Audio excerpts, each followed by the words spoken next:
قربانی کی کھال گھر میں استعمال کرنا، کیا قربانی کی کھال اپنے کسی ذاتی استعمال میں لا سکتے ہیں؟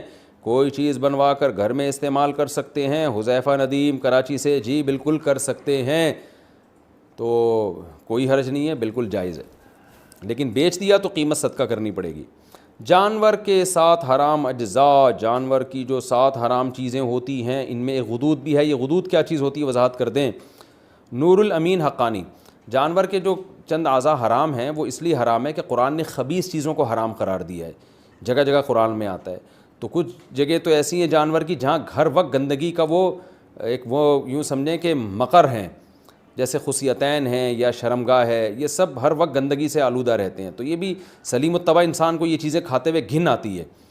تو اسی طرح غدود کا مطلب جانور کا کہیں بھی پھوڑا نکل آیا، بیماری کی وجہ سے پھوڑا نکل گیا، یا کوئی بھی جو رسولی جسے کہتے ہیں نا، تو اب کیا کیا آپ نے، جانور ذبح کرنے کے بعد وہ پھوڑے میں جو گوشت تھا وہ نکال کے کھا گئے، تو وہ بھی خبائث میں داخل ہے، گندگی میں داخل ہے، تو ہر خبیث چیز ناجائز ہے۔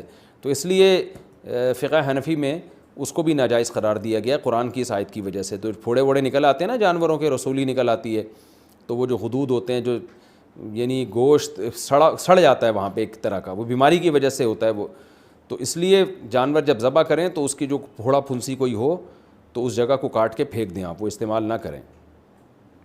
حرام مغز کھانے کا حکم، کیا حرام مغز مکروہ ہے جبکہ اس کا شمار 7 ممنوع اجزاء میں نہیں ہوتا؟ فائز صاحب جدہ سے۔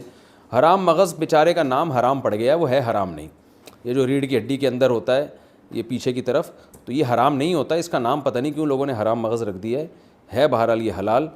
تو اور حرام مغز کھانے والوں کو، جو حرام مغز کو حرام کہتے ہیں، جب آپ ان کو سمجھاؤ کہ یہ حرام نہیں ہے تو وہ مغز کھانے لگتے ہیں، یعنی ہمارا مغز کھانے لگتے ہیں، تو ہم کہتے ہیں یار یہ ایک حلال مغز کو حرام کہنے کا نتیجہ ہے جس کی وجہ سے تم ہمارا حلال مغز کھا رہے ہو۔ تو بہرحال یہ حرام نہیں ہے، جائز ہے بالکل، اور اس کا نام بہتر ہے تبدیل کر دیں، کچھ اور رکھ دیں اس کا نام۔ اوجڑی کھانا حلال ہے یا مکروہ؟ بکرے کی اوجڑی کا کیا حکم ہے؟ سلمان علی، جائز ہے اگر اس کو اچھی طرح سے صاف کر دیا جائے، اس کی پرت اوپر سے اتار دی جاتی ہے اور صفائی اچھی طرح سے ہو تو اوجڑی کھانا بالکل جائز ہے، اور بلکہ صحت کے لیے، پیٹ کے لیے سنا ہے مفید بھی بہت ہے۔ کپورے کھانے کا شرعی حکم، کپورے کھانا کیسا ہے؟ اگر کوئی کھا لے تو کیا حکم ہے؟ محمد ابراہیم سلیم، جائز نہیں ہے فقہ حنفی میں، اور اس کی دلیل بڑی مضبوط ہے۔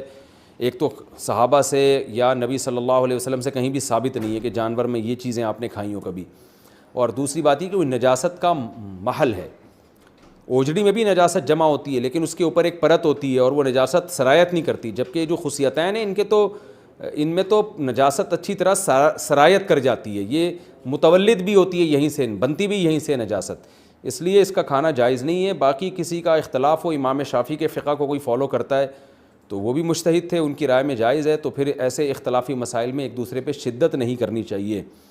تو آپ احتیاط کریں، اگر کوئی کھا رہا ہے تو وہ اس کا ہیڈیک ہے، آپ اس کو الجھے نہیں آپ اس سے۔ تکبیرات تشریق کس پر واجب ہے؟ تکبیرات تشریق کس پر واجب ہے؟ اس کے پڑھنے کا کیا طریقہ ہے؟ نیز کتنے دن یہ پڑھی جاتی ہے؟ حسین وزیر، دیکھیں راجح قول کے مطابق تکبیرات تشریق گاؤں میں رہنے والوں پر بھی واجب، شہر میں رہنے والوں پر بھی واجب، اور مرد پر بھی، عورت پر بھی، ہر عاقل بالغ پر واجب ہے۔ مرد اونچی آواز سے پڑھیں گے اور خواتین آہستہ آواز سے پڑھیں گی، اور جماعت سے نماز پڑھیں یا انفرادی نماز پڑھیں، ہر صورت میں واجب ہے۔ تو تکبیرات تشریق کیا ہیں؟ اللہ اکبر، لا الہ الا اللہ، واللہ اکبر وللہ الحمد، یہ ایک دفعہ پڑھی جائے گی تکبیر۔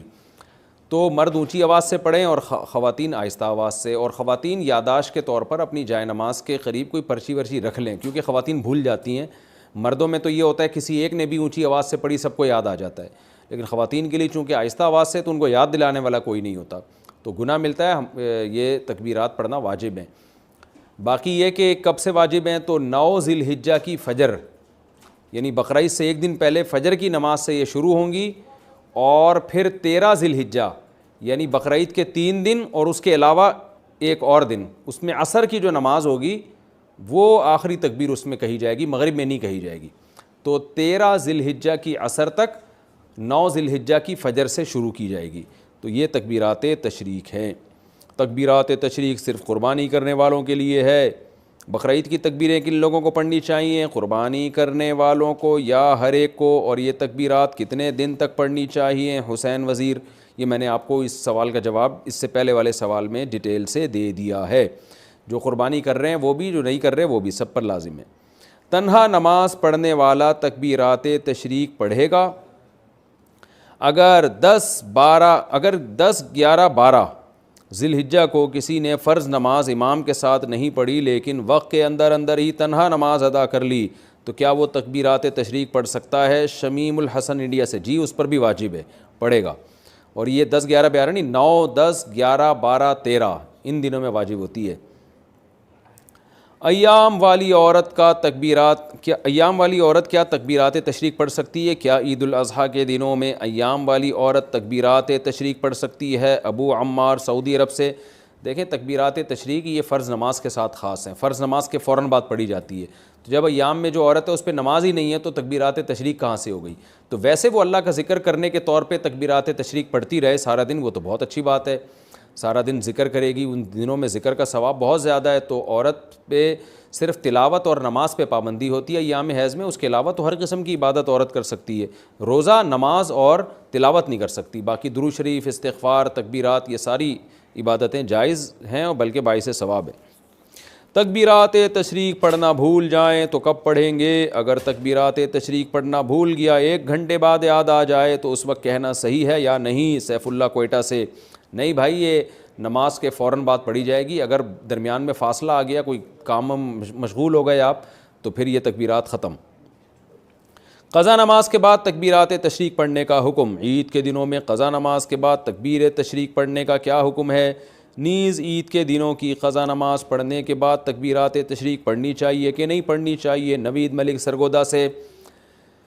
اگر ایام تشریق میں ہی کوئی فرض نماز قضا ہوئی اور اس کو لوٹا بھی ایام تشریق میں ہی رہے ہیں تو اس قضا نماز کے بعد تو تکبیرات تشریق پڑھی جائے گی، اس کے علاوہ نہیں پڑھی جائے گی۔ کیا مطلب؟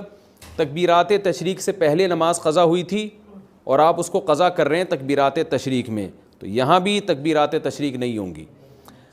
نماز قضا ہوئی تکبیرات تشریق میں، لوٹا رہے ہیں تکبیرات تشریق گزرنے کے بعد، تو بھی تکبیر واجب نہیں ہے، بلکہ سنت ہی نہیں ہے، بلکہ اگر کوئی سنت سمجھ کے کرتا ہے تو بدعت ہے۔ اس سال تکبیرات تشریق میں آپ کی نماز قضا ہوئی، آپ اگلے سال ایام تشریق میں، اس سال ایام تشریق میں آپ کی نماز قضا ہوئی، آپ اگلے سال ایام تشریق میں نماز قضا لوٹا رہے ہیں تو بھی تکبیرات تشریق نہیں ہے۔ تو صرف ایک صورت میں ہے قضا نمازوں میں کہ اسی سال کے ایام تشریق کی قضا نماز اسی سال کے ایام تشریق میں لوٹائیں گے تو اس کے بعد تکبیر پڑھیں گے، ادروائز نہیں پڑھیں گے۔